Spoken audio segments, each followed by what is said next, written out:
In our last video we have covered the chapter 1, where, how and where. This chapter we have covered, and what we have seen in that chapter, there were the continuity and changes were there. That means some continuously things are coming from the ancient and from the medieval period to this recent period, like food, some clothes were there, right? And also we have seen the changing of the land name, how the land's name were going to change from the ancient period to this medieval period and from the recent period also. And where we are living right now, it is also called Bharat or India. That is the changing name of land also we have seen. Then why, how to study the history. There are some sources to study the history. First, which source we have seen? We have seen the literary source. Then in literary source there are some books, biography, autobiography, court chronicle. These all things we have seen in the literary source. But according to it, many books were there which everyone can read and learn. Now the second source was the archaeological source. The second source was archaeological source, and in that source we have seen some objects, some monuments, inscription. These all things we have covered in chapter 1. Now today we are going to start a new chapter, New Kingdoms. The chapter name is New Kingdoms. New Kingdoms, kingdom means the empire of the king, the empire and the ruler of the king. That means in the medieval period, many kings came and they set up their own empire at the various places of the India. That means North India, some South India, East India and North India. That means many kings were there to achieve their goal and to develop their empire. First, we'll read the chapter and then I will explain you. The page number 22 also you can open, and you can see there is chapter 2, New Kingdoms. Kingdoms, the picture is there, you can see the kingdoms picture. First, the Rajputs and their origin. When we if you heard the name of Rajput, what you get, what the imagine you can do after the listening name of the Rajput. That means the courageous person, brave person. Like these words we can imagine when we hear the word Rajput. Daring, qualities of the courage, daring and brave king. Many battles, the Rajput kings won many battles and he established his own kingdom. Now first the Rajput and their origin we are going to see. The word Rajput literally means son of king. When we heard the name Rajput, the Rajput means the son of king. The son of king means the Rajput. Historians and scholars differ about the origin of Rajput, but most of them agree that they belongs to the Kshatriya caste. That means historians said the Rajput means the son of king, but many other scholars also said the Rajput means the Kshatriya. There are 4 types of caste. There were 4 types caste were divided, like Brahman, Kshatriya, Vaishya and Shudra. So this Rajput is the Kshatriya caste according to the historian, according to the scholar. The Rajput themselves claim to have descended from the Sun dynasty or the Moon dynasty, Suryavanshi and Chandravanshi. That was the people who were from the Rajput caste. The people who was the Rajput, they also claim that they are the dynasty from the Chandravanshi and the Suryavanshi. That means they are the Vanshas. They are the Vansh of the moon and they are the Vansh of the sun. That means the Chandravanshi and the Suryavanshi, they are the dynasty. Historians, however, believe that the Rajput were descended from the Central Asian group, such as the Sakas, the Huns and the Kushans who had settled in India in India in the early year of the Common Era. That means the Rajput only believe that the Rajput were descended from the Central Asian group. That means the historian believes that the Rajput is the origin from the Central Asian group, like Sakas, Huns and the Kushans, and who already settled in the India. The Pratihars Rajput clan along with two other powerful kingdoms dominated northern India from about 750 century to 1000 century. Later other Rajput clans began to establish their own kingdoms. However, kings' kingdoms always fought among themselves. That means there are the Pratiharas and the Rajput clans along with two powerful kingdoms dominated northern India. That means there are also other kingdoms. Rajput kingdoms also there. Rajput clan was also there, and the Pratihars family was also there. Like the Rajput family, there was the Pratihars family, and other two family was also there, who were dominate the northern India from the 750 century to 1000 century.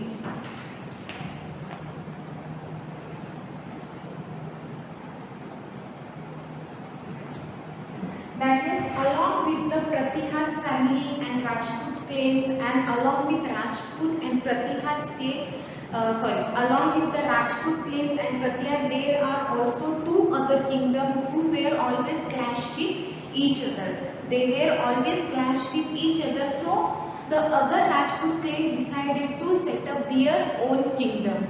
They decided to set up their own kingdom because they didn't want to clash with other kingdoms.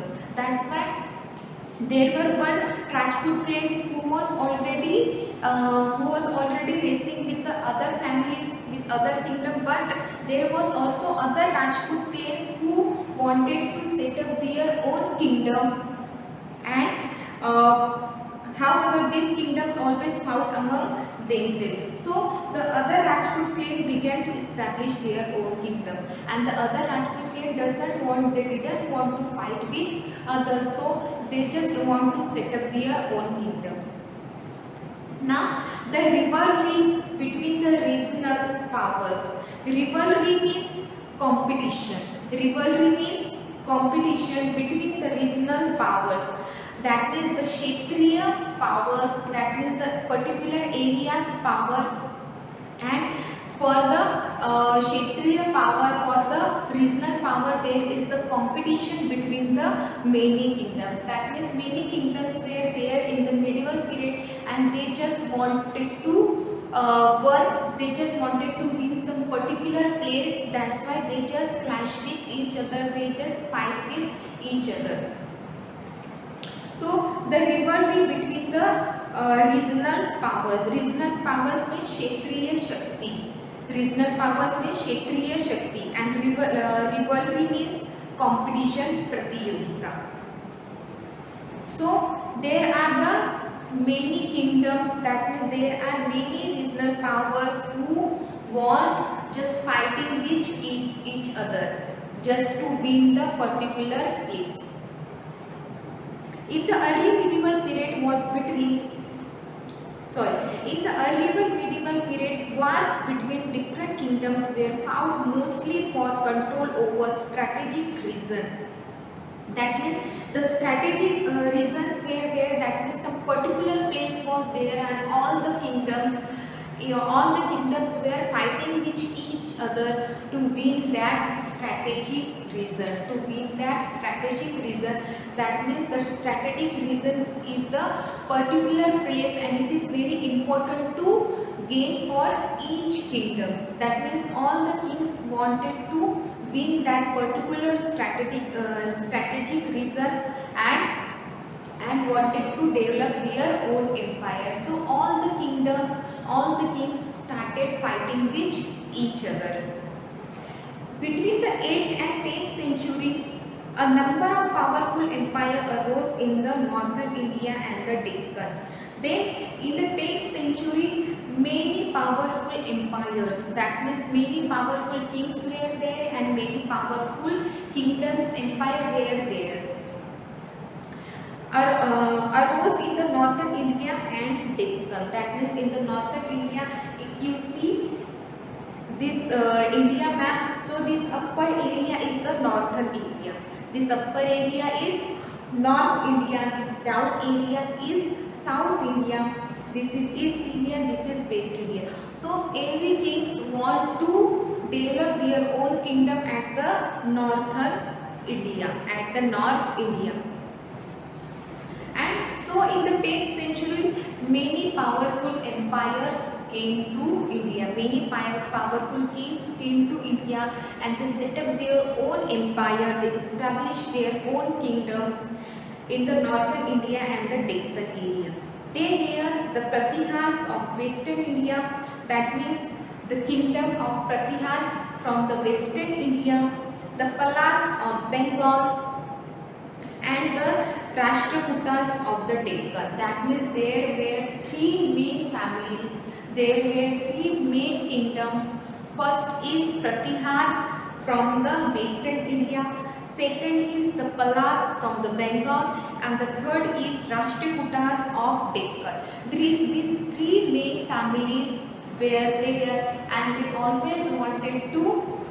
These all three empires just wanted to win the strategic region. They all three kingdoms wanted to own one that strategic region to make themselves more powerful.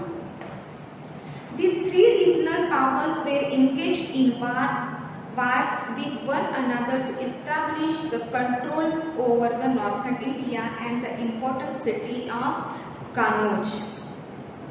That means they all three empires, these all three powerful Pratihars, Palas and Rashtrakutas. Pratihars, Palas and Rashtrakuta, these three powerful empires clashes with each other. They fought with each other to make the control over northern India and to win the area of Kannauj. Kannauj is the city. Kannauj is very important city, and all three powers, all three kingdoms just wanted to win the Kannauj city, and they wanted to control on the northern India. That means why they wanted to own the northern India? Because the main strategic reason were there at the northern India. And once any kingdom won the strategic reason, so he will be the more powerful according to the kingdoms. So Kannauj was located in the bank of river Ganga, and its conquest means control of the rich resource of upper Ganga valley, trade and agriculture.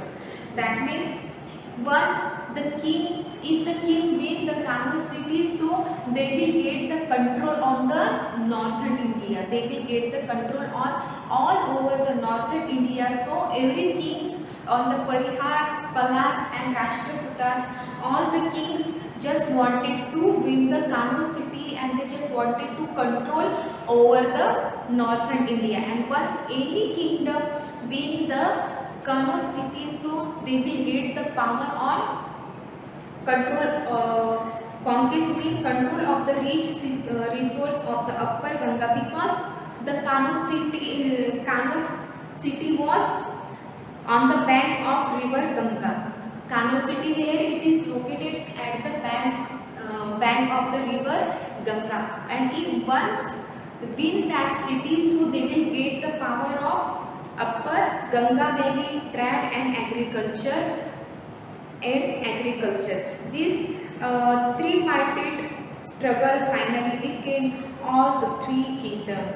That means they, with fighting with each other, they were already in racing with each other to conquer the Kannauj city and to get the right over the northern India. So these all three kingdoms just fighted with each other, and finally by fighting, finally finally they became weak.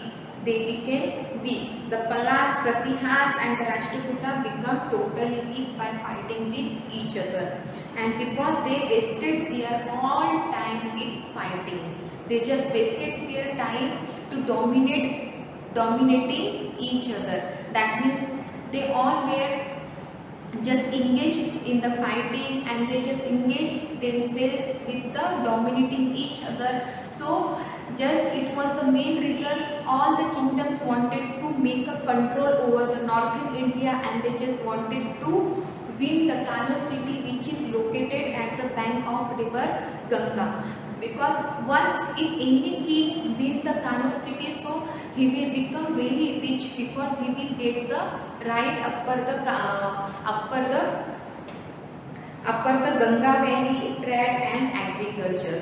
So these all main kings just fought with each other, and they become weak, because they waste their all the energy, they wasted their all the time in just clashing with each other. Now we have seen the Rajputs and the origins. That means Rajput is the meaning son of king, and Rajput only claim that they are descended from the sun and the moon dynasty. That means they are the Vansh from the sun. And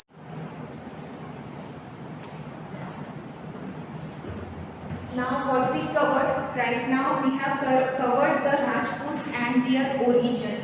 Rajput means the meaning son of king. Rajput is the son of king, and the Rajput families, the Rajput people only claim that they are the descended from the sun and the moon dynasty.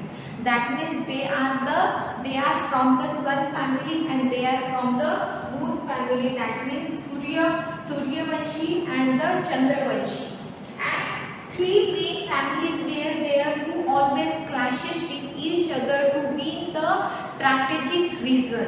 And that three families were the Pratihars, Palas and the Rashtrakutas, who were rebels. They always clash with each other. They used to fight with each other to win the strategic region.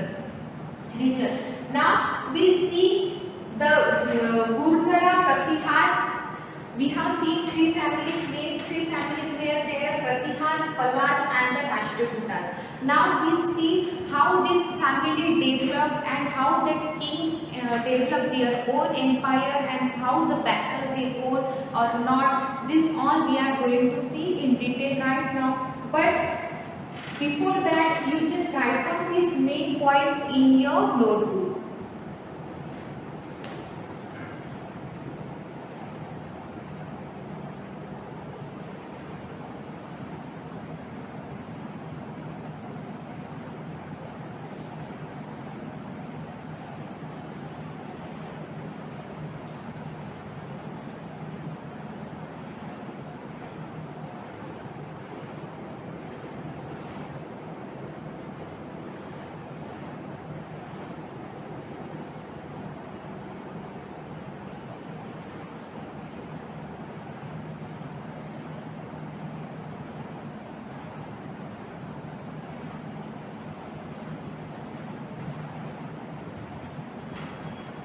Now let's see the Gurzara Pratiharas. Who is the Gurzara Pratihara? This is also the king, and this is the kingdom. Now how it developed and how it set up their own kingdom, let's see.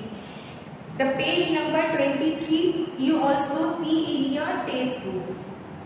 The Gurzara Pratiharas, the Pratiharas established the state of Marwar in Rajasthan.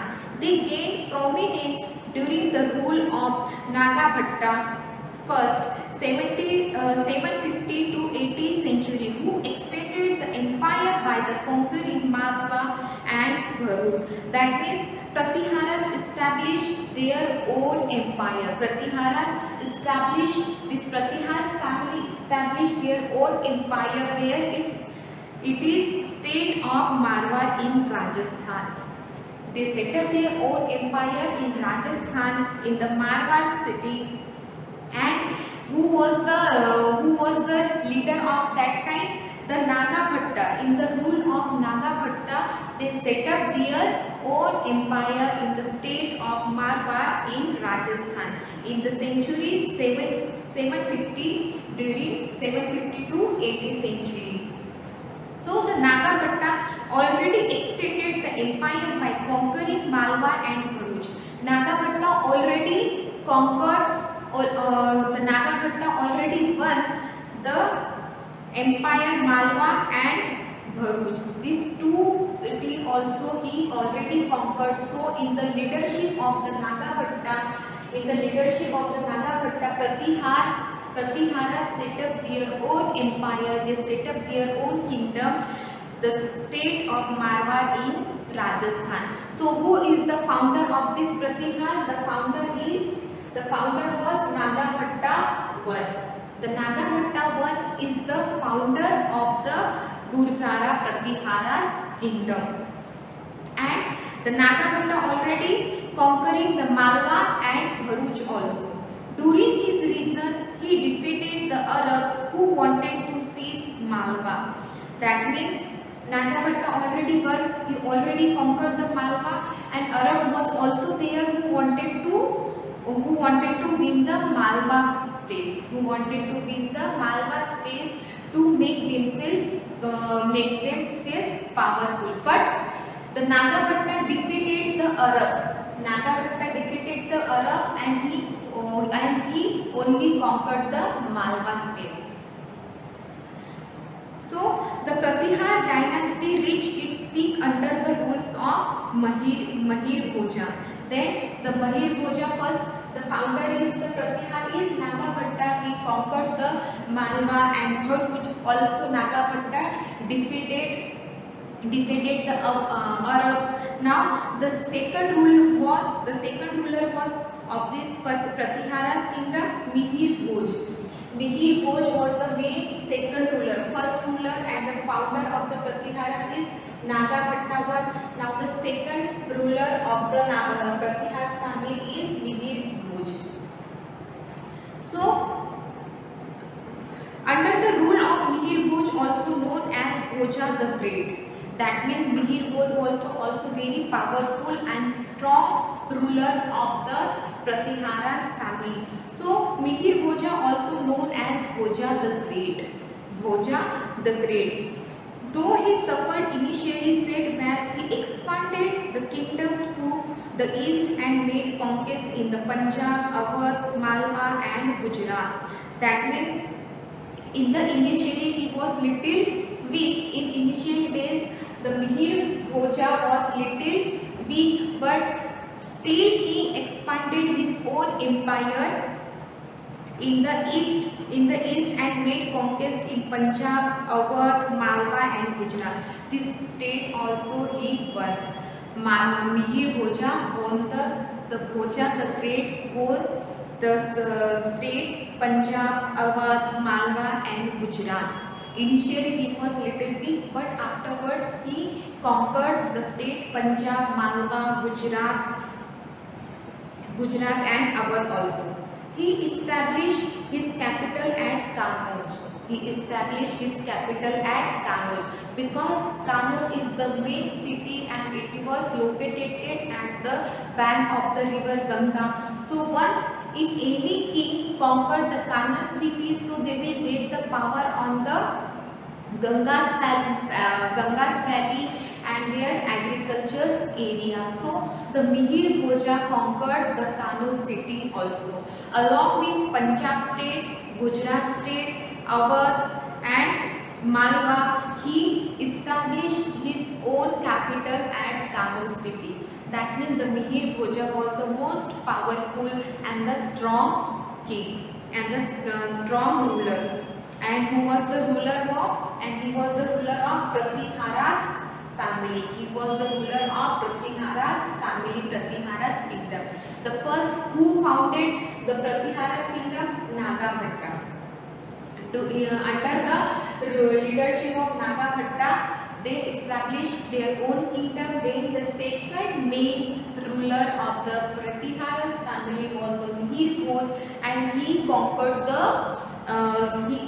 the state Punjab, Awadh, Malwa and Gujarat. Even he established his own capital at Kanauj, the city which is located on the bank of river Ganga. The trade between the Pratiharas and the Central Asia flourished. They have the good business deal. They had the good business deal because they already own the Kanauj city, which is very powerful and the strategic region. So Mihir Bhoja won that Kanauj city and he established his own capital over there. So he had a great he had a great business deal with the Central Asia. The kingdom had a strong standing army and the 5 cavalry. That means this Pratihara's family, the Pratihara's kingdom has a great army, people, strong peoples, and the 5 cavalry. That means good savari. Cavalry means good savari. They had a great army people. For fighting with other kingdom, every kingdom needs the good power with the army and cavalry. So the Pratihara family, these kingdoms also had a great army and cavalry with themselves. Continuously wars and the invasions by the Muhammad of Ghazi finally led to the decline of the Pratiharas by the 10th century.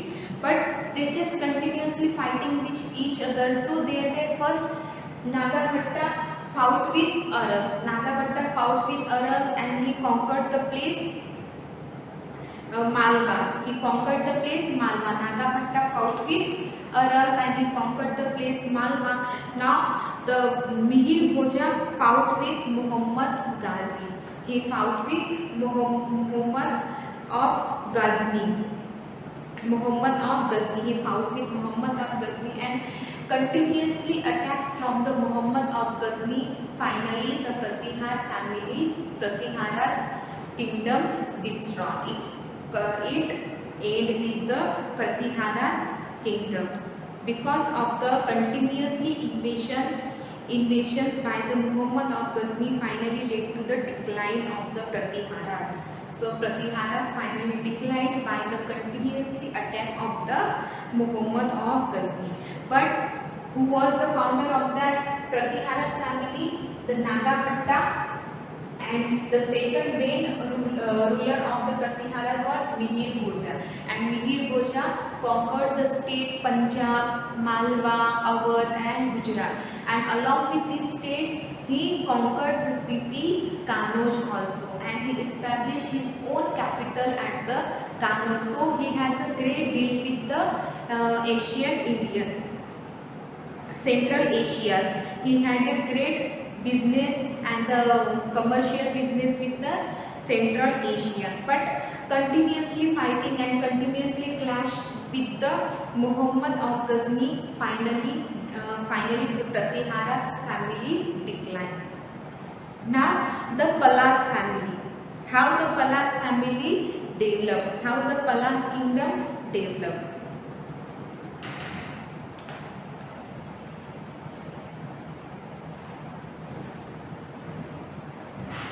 The Palas ruled over the state of present-day Bengal, Bihar and part of Odisha and Nepal. That means first we have seen the Pratihara family, how it developed their own kingdom and how it declined. Now the Palas family, 3 main families were there, the Pratiharas, Palas and the Rashtrakutas.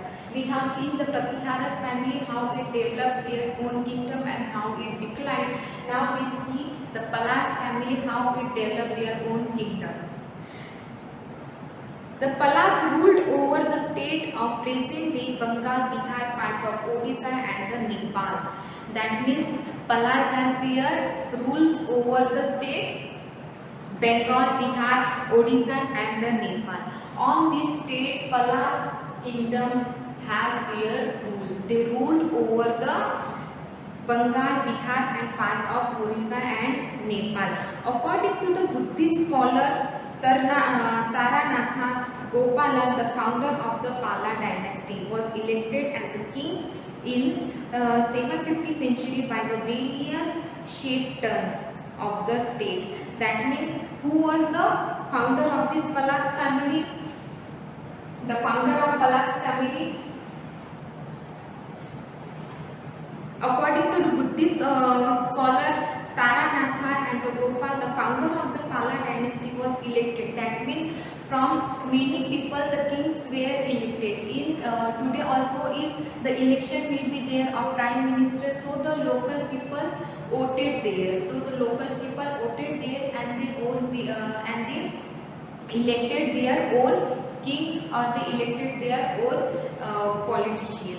So in the Palas also they elected their kings in the 750 centuries by the various chieftains. Chieftains means the Sardar of the state. The Palas followed a policy of territorial expansions. So which policy they followed? The Palas followed the policy territorial expansion. This policy they have followed to develop their own empire, and they ruled over the Bengal, Bihar, Odisha and the Nepal. They had to face problem with the Pratihars and Rashtrakutas also. So Palas has a clash. Palas had a clash with the Pratiharas and the Rashtrakutas also. That means these three families always clashed with each other. So the Palas also clashed with the Rashtrakutas and Pratiharas kingdom. Devapala and the Manipala first were some of the prominent ruler of this dynasty. That means who was the founder of the Palas?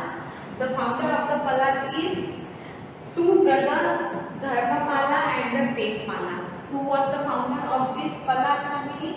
Dharmapala and Devpala. These two main rulers and these two brothers were the main founder and the main ruler of the Palas family.